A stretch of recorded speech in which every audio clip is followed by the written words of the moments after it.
안녕하세요. 행복씨앗입니다. 오늘도 우리 시장에 영향을 미쳤던 주요 재료와 시장 수급을 살펴보면서 하루를 마무리하는 시간을 가져볼까 합니다. 오늘 우리 시장이 오랜만에 크게 상승을 했습니다. 코스피도 이렇게 상승을 했고, 그리고 코스닥도 크게 상승을 했어요. 그런데 그동안 코스닥이나 코스피나 굉장히 많이 하락을 했잖아요. 특히 어제 같은 경우는 주식 투자하시는 모든 분들 거의 멘붕이 올 만큼 굉장히 큰 하락을 했기 때문에 오늘 이렇게 큰 상승을 했다 하더라도 그렇게 와닿지는 않을 겁니다.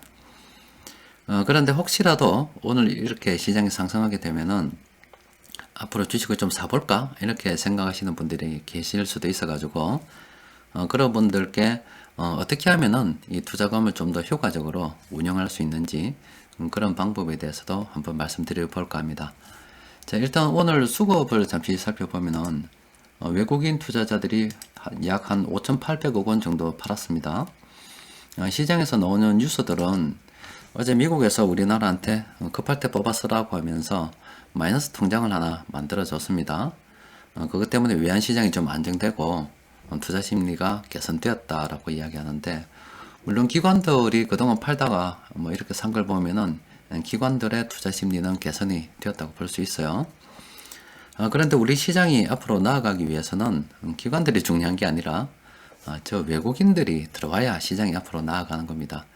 여전히 외국인들이 저렇게 팔고 있는 상황에서 오늘 좀 시장이 올랐다고 해서 투자 심리가 개선이 되었구나, 그럼 나는 매수 한번 해봐야지, 이렇게 생각하는 것은 조금 앞서가는 생각입니다. 자, 일단 오늘 시장에서 그래도 올랐기 때문에 시가총액 큰 종목부터 많이 오른 종목도 쭉 한번 살펴보면은, 일단 오늘 삼성전자가 5.7% 정도 상승했습니다. 그런데 외국인들이 여전히 팔고 있어요.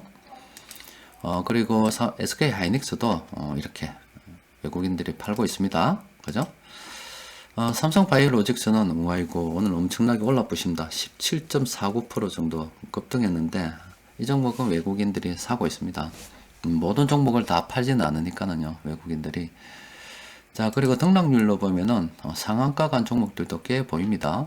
그리고 20% 이상 이런 종목들은 거의 상한가라고 봐야죠. 한선부터 시작해서 AK홀딩스까지 상한가로 봐야 되고, 굉장히 많이 오른 종목이 있었어요. 그래도 시장이 하락하는 것보다는 상승하는 게 좋긴 하죠. 여튼 앞서 말씀드린 것처럼 시장에서 큰돈 굴리는 외국인들이 아직 이렇게 팔고 있는 관계로 좀 더 기다리는 게 좋겠습니다. 일단 수급 분석표 검색을 보면은 오늘 시장에서 큰돈 굴리는 세력들이 이만큼 많은 종목들을 매수했습니다. 그래도 제가 사라고 말씀드리지 못하는 것은 아직은 좀 더 기다려 봐야 되는 거예요. 그래서 제가 지금부터 드리는 말씀 잘 기억하고 계셔야 합니다. 자, 일단은 정리하기를 관망으로 딱 잡아두고 자 봅시다. 지금 현재 세상이 돌아가는 그 분위기를 좀 파악을 해야 됩니다. 지금 우리나라뿐만이 아니라 전 세계에서 달러 유출이 심합니다. 그거는 우리 국내적으로 봐서는 지금 현재 기업들도 달러가 아니라 우리 한국에 내에 있기 때문에 한국 돈을 끌어모으고 있을 겁니다. 현금을 확보하고 있을 거예요. 그런데 국제적으로 투자하는, 또 국제적으로 활동하는 기업들이 많이 있어요. 그래서 그런 투자자들이나 기업들은 달러를 끌어모으고 있겠죠. 저렇게 달러를 끌어모은다는 것은 예기치 못한 위험이 닥쳤을 때 돈이 그런 위험을 갖다가 상쇄시켜주고 또 해결해 줄 수 있기 때문에 돈을 끌어모으는 겁니다.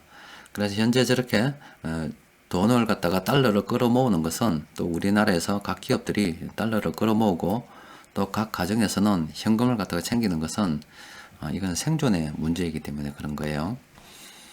그런데 이제 거시적으로 크게 보게 되면은 지금 국제적으로 투자하는 투자자들이나 그리고 기업들이 달러를 자꾸 빼가게 되면 각 나라들마다 외환 보유고가 다 달라요. 그래서 간혹 그런 경우 있잖아요. 미국에서 금리 인상을 하게 되면 세계 각지에 투자되었던 달러들이 미국을 향해서 간다.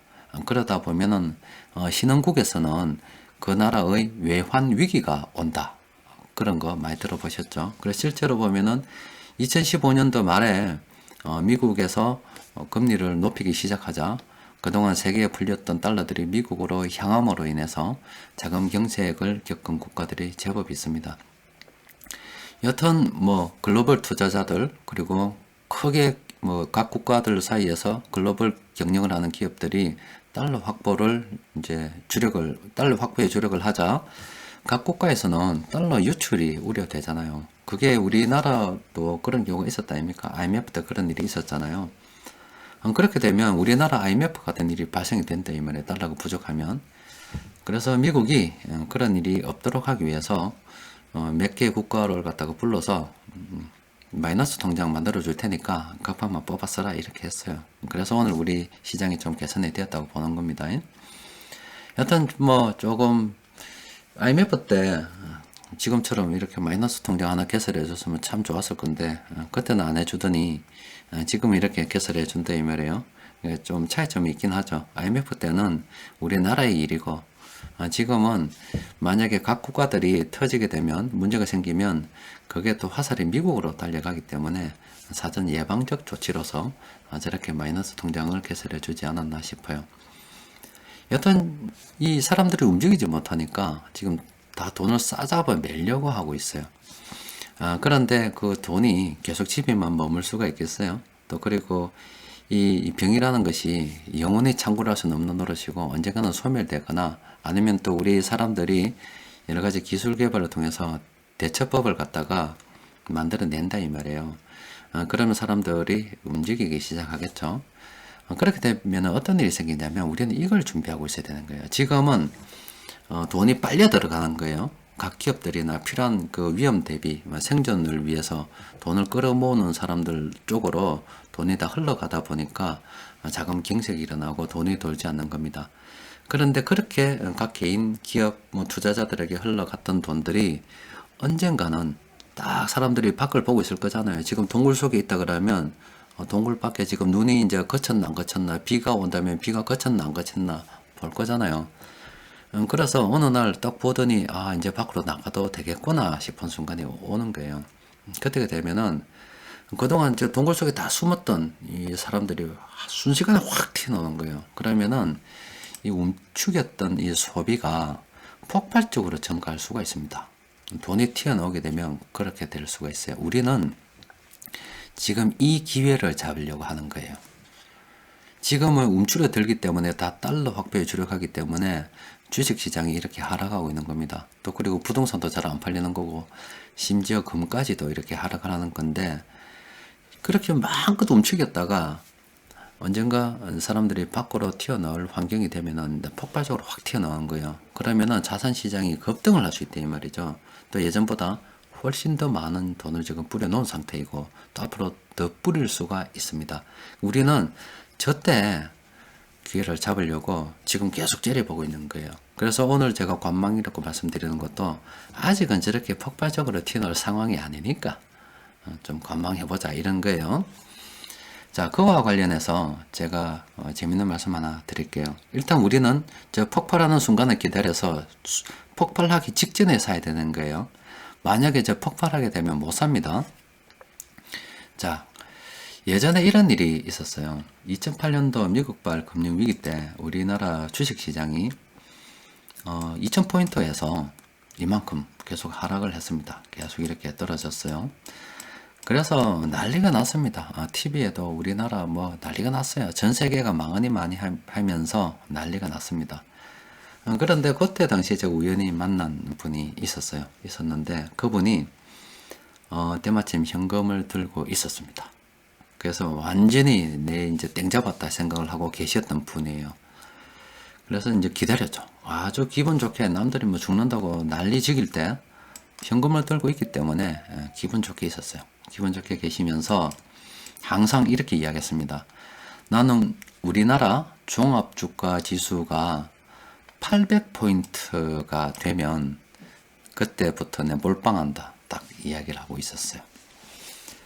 그런데 시간이 흘러서 그분은 주식을 아마 그 이후에는 제가 못 만났어요. 못 만났는데 부자 됐다는 소식이 없기 때문에 제가 볼 때는 못 산 걸로 알고 있습니다. 왜 그러냐면은 우리나라 주가 지수가 계속 떨어져 가지고요. 88포인트? 84포인트 정도까지 떨어졌지 800포인트 근처 간 적이 없어요. 800포인트 아래로 내려간 적이 없습니다. 종합주가 지수가. 그런데 그분 기준은 800포인트가 되어야 바닥이라 생각하고 산다는 기준을 가지고 있었거든요. 예, 아마 제가 볼 때는 못 샀을 거예요. 여튼 제가 여러분들께 말씀드리고 싶은 것은 일단은 바닥에 살려고 하면 못 산다는 거고, 또 두 번째는 이렇게 폭발하고 있으면 이때도 못 사는 거예요. 이렇게 갑자기 급등하고 올라갈 때는 이 바닥 가격이 생각나서 못 사는 거고요. 또 이렇게 이 바닥을 갖다 어느 지점까지 딱 계획을 하고 있다면 바닥이 안 올 수도 있기 때문에 내가 생각하는 그 바닥까지 안 갈 수 있기 때문에 못 사는 겁니다. 그래서 여러분들께서 분명히 우리는 알고 있습니다. 지금 현재 우리가 알고 있는 것은 뭐냐? 세계에 지금 돈이 막 풀리고 있다는 거고, 지금 사람들이나 기업들이나 투자자들이 돈을 움켜쥐려고 하기 때문에 돈이 돌지 않는다는 것을 알고 있습니다. 또 사람들이 돈을 움켜쥐려고 하기 때문에 자산을 팔아제끼는 관계로 주식시장이 이렇게 하락하는 것도 알고 있어요. 그런데 언젠가는 그 돈들이 이렇게 폭발적으로 팍 터질 거라는 것도 알고 있습니다.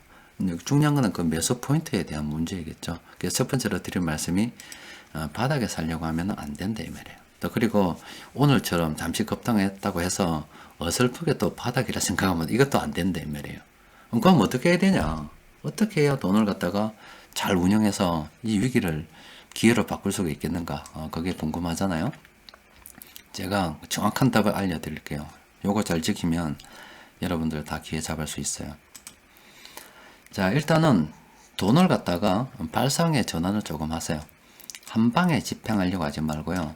단계적 집행을 계획을 하십시오. 그리고 시나리오를 새길 때 한 이렇게 4단계 정도로 한 만들어 두십시오. 첫 번째는 위험 회피 심리라고 해서 현재 세상에서 일어나는 이 모든 일들이 위험 회피 심리로 인해서 일어나는 일들입니다. 아직 위험이 닥치지는 않았어요. 지금 일어난 지 불과 한두 달도 제대로 안 됩니다. 지금 미국이나 유럽 쪽에 일어난 지가 한 달도 제대로 안 됐어요. 걔들한테 저렇게 직접적으로 영향을 미친 지가. 그러니까 여러분들 당장 실직을 했는데 한 달 전에 실직을 했다고 해서 지금 당장 망하는 건 아니다 이 말이에요. 그런데 이렇게 어려워지는 것은 앞으로가 걱정이 되기 때문에 위험 회피 심리로 인해서 자꾸 뭔가를 어느 정도 불확실성으로 인해서 이 기간이 어느 정도 갈지 모르기 때문에 돈을 일단은 많이 챙겨보자는 심리가 있는 거예요. 그러니까 그 위험 회피 심리로 인해서 지금 시장이 과하게 지금 내려앉아 있는 상태는 맞아요. 굉장히 싼 상태는 지금 맞다 이 말입니다. 쌉니다. 자, 지금 요거를 하나로 딱 보고요. 이제 그 다음에 뭐냐. 지금 그 위험 심리적인 영향이라고 말씀드렸죠. 아직 지표상으로 확인되지 않았습니다. 우리가 바라보는 지표들은 한 달 지나면 곧바로 나오는 지표들도 있지만 보통 어느 정도 시차를 두고서 나옵니다. 또 그리고 기업들이 또 가게들이 이 경기 불황에 영향을 받는 것은 몰라요. 지금 당장 일용직이라든지 하루하루 벌어먹고 사시는 분들께서는 이미 지금 어려운 거예요. 어렵지만 직장 다니는 분들은 솔직히 어렵지 않을 수가 있습니다. 공무원분들도 어렵지 않을 수가 있어요. 월급 나오는데 왜 어렵습니까? 그냥 아껴 쓰면 되는 거죠. 그런데 그렇게 안정적인 직장이 아니라 그래도 내가 어떤 사람들하고 장사를 한다거나 아니면 어디 가서 돈을 벌어야 되는데 그런 분들은 이제 수입이 있어야 비용 지출이 되는데 수입은 없고 비용만 나가는 상황이 된다 이 말이죠. 그러면 이제 그때부터는 내가 어느 정도 현금을 보유하고 있는가가 중요합니다. 현금 보유가 많다면 좀 더 오래 버틸 수 있는 거고 현금 보유가 작다면 이제 버티다가 먼저 하나하나씩 쓰러지는 거예요. 그래서 그런 통계들이 이제 시차를 두고서 나오기 시작합니다.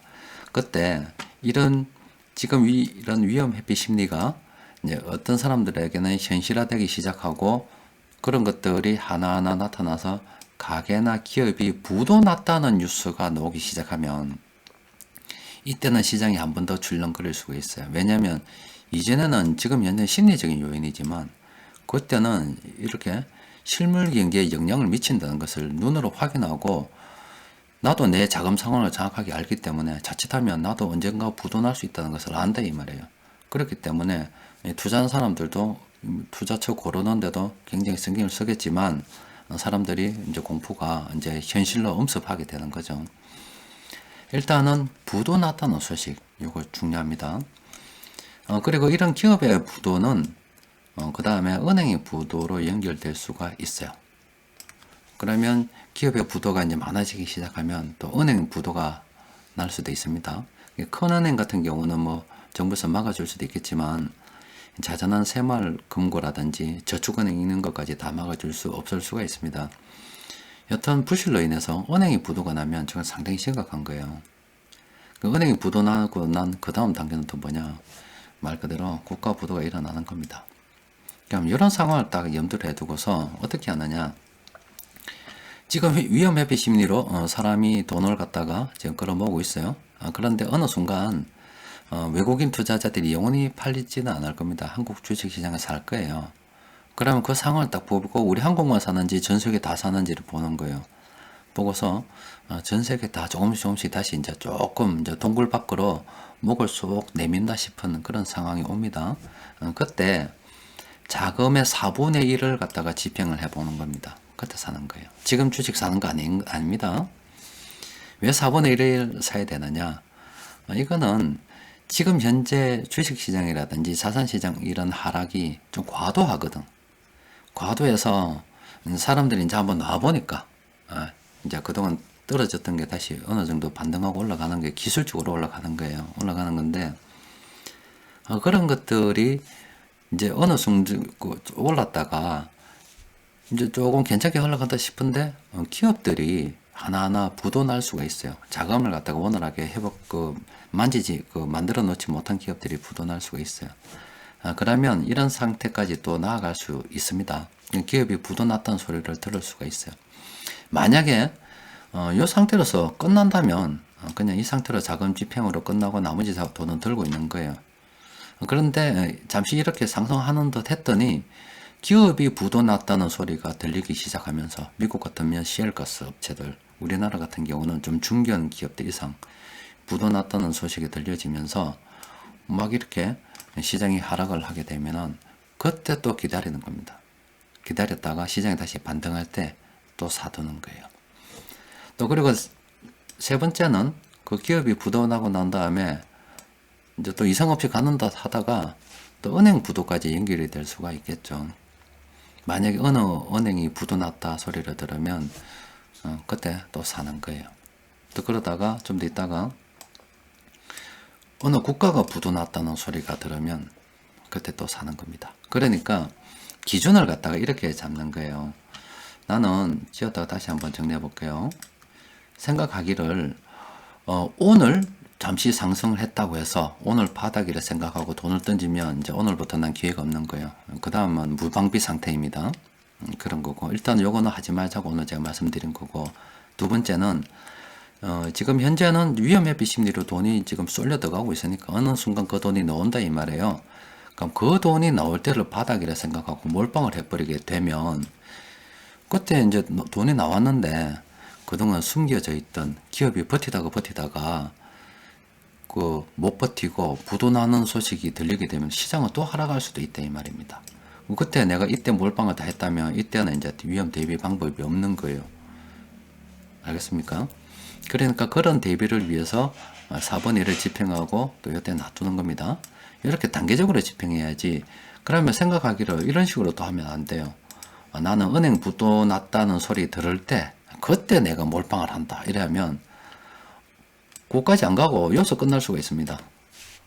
그럼 이때 산 사람은 주식을 살 수 있지만 앞서 말씀드린 것처럼 주가 지수가 800까지 떨어지면 난 사야지 하고 기다리고 있었는데 880 한 4포인트까지 떨어지고 안 떨어지네. 그러면 그 사람들은 샀지만 나는 못 사는 거예요. 그렇기 때문에 기회를 잡지 못할 수가 있습니다. 자, 오늘 말씀드리고 싶은 요지는 돈을 갖다가 섣불리 몰빵을 해도 안 된다. 그리고 너무 기준을 갖다가 과하게 잡아서 이까지를 잡고 둔다면 투자 못할 수가 있다. 그러면 단계적으로 적어도 한 4단계 정도로 나누어서 이번에 외국인들이 나갔다가 한번 들어올 때 그때 내가 한번 집행을 하겠다. 또 그리고 기업이 부도 났다는 소리가 들리면 이때 산 거는 또 마이너스로 접어들 거고, 그때는 좀 기다렸다가 다시 상황이 좀 조용해지면 그때 한번 사보겠다. 그런데 여태 샀는데 은행이 부도났다는 소리가 들리면 이거 또 다 마이너스로 접어드는 거예요. 그때 이때 또 한번 사보겠다. 이런 식으로 해서 자금을 조금 나눠서 집행하겠다는 생각을 가지는 것이 좋겠습니다.